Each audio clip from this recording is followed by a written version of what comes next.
Nakumpiska ang 340,000 pesos na halaga ng hinihinalang shabu matapos ang isang anti-illegal drug operation ng mga otoridad sa Cebu. Patrolwoman Annalyn Canoog magbabalita.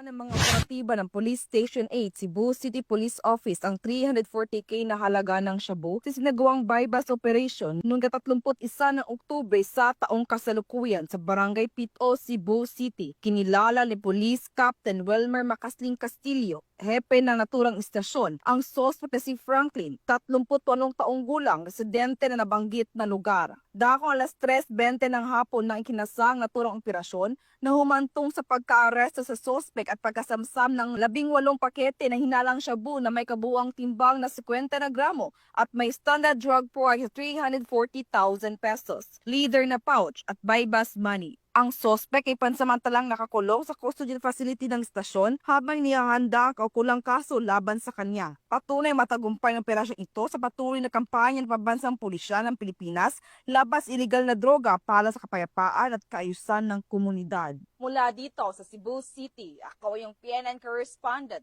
Patrolwoman Annalyn N. Canoog, alagad ng batas, tagataguyod ng Balitang Pulis.